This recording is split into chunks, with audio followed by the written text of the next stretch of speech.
Good evening, YouTube. Don't worry, I have not gone insane. I wanted to take this time to discuss really my purpose for doing this.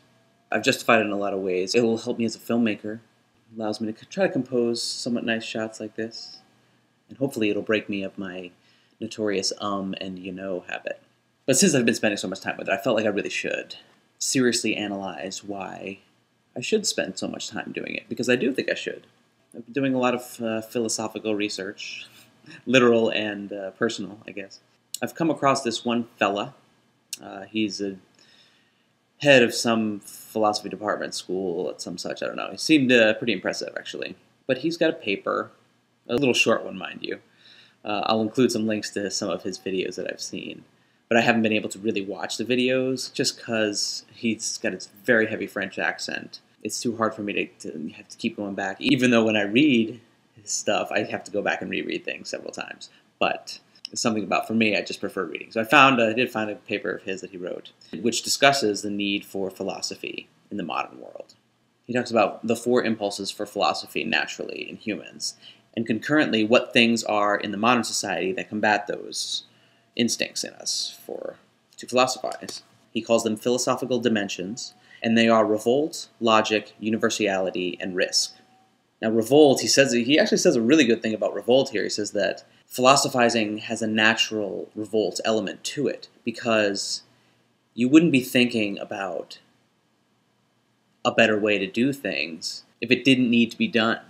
Logic, just interesting thing he points out about logic, that humans are logical animals, but our communication is inherently flawed. You can never perfectly convey thoughts from one person to another through words.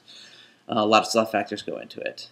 That's a complication that is, regardless of society, that's just inherent in our human nature. Universality is the need to set up universal statements and objective morality statements, which I don't believe in. But we still want those, and we have to search for answers as if that were the case, which I have come to agree with. This old choir director I had, actually, I remember he didn't always say it. He only said this once, but it stuck with me.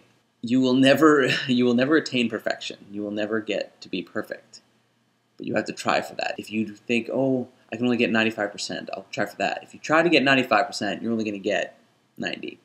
If you try for 90%, you probably get more like 75. Actually, I added those extra figures on there myself. But basically, that was his point.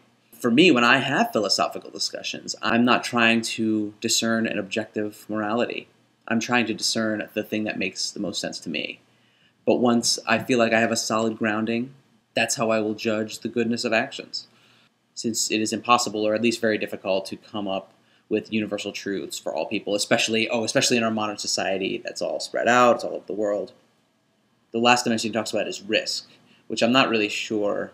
I guess that's probably not an impulse, but I guess it's a dimension, it's a philosophical dimension. He says that risk is necessary in philosophy because if you're naturally revolting just in your thoughts, there's risk implied in that, and the risk of actually carrying out those things that you come up with is also another thing that we're confronted with. Our society has thought of a lot of ways to make us examine risk and calculate things and pre-plan things, and has implanted this inherent nature in us that it is not wise to risk. Although he doesn't mention this, but I think that is also a natural human state, regardless of our societies and everything. But the society adds an extra dimension to it. Some other reasons he posed for why philosophy should be important. He says we've come to terms with the fact that science can't provide us with metaphysical truths that transcend society and time and all that stuff. One of the things that I agreed with in his overall viewpoint is that he does not limit philosophy to discussions about these kinds of things, about morality and the right and wrong of actions and things like that. That's usually where people go to philosophy now. But he includes science and art as well with philosophy. And some of the best philosophers, some of their works include stories and not just philosophical papers. And that's something I've noticed actually when I was reading Crime and Punishment recently. that he discusses a lot of philosophical issues, but it's so much more hard-hitting to me because he's using it in the context of a story and not just a paper where he lists a set of arguments out, and attacks and defends them. So I like this guy, Alain Badiou. I will include some links to his stuff.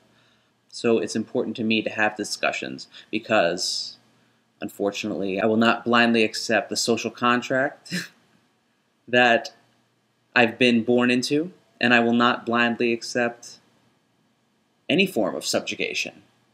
Well, here is a drink to you in this very cold and windy new year. I don't know if you can hear this wind blowing through this.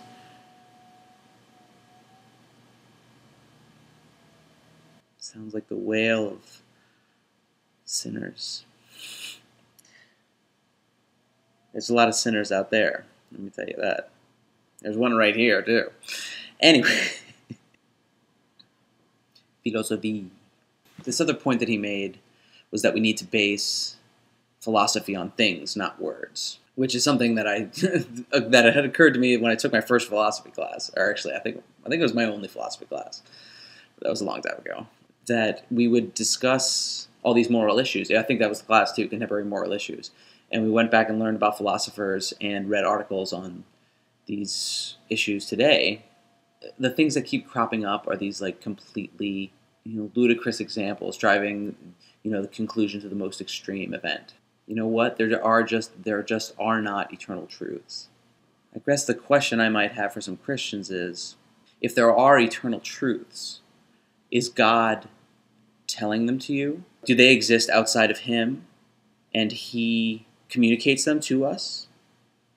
Because in that case, we don't need it. Because we can access these truths exist, there is some way we can get to them. Or are actions good and bad because God says so? Are actions good and bad because God said so? God said so, huh? And if they are good and bad because God said so, then He could just as easily change His mind and say something different, and then that would be truth. That would be the truth. But then the truth is changeable. It's a never-ending debate. I don't know what I'm even doing getting on this. This is supposed to be about philosophy. And it is, mostly. And there's just one of the many truths that I want to uncover for myself. Because I choose to take on the responsibility. I will not be dictated what eternal truths are. I will discover them for myself. And you know what? That's the only person it really matters to, inevitably. Good night. And thank you all, and I will see you next time.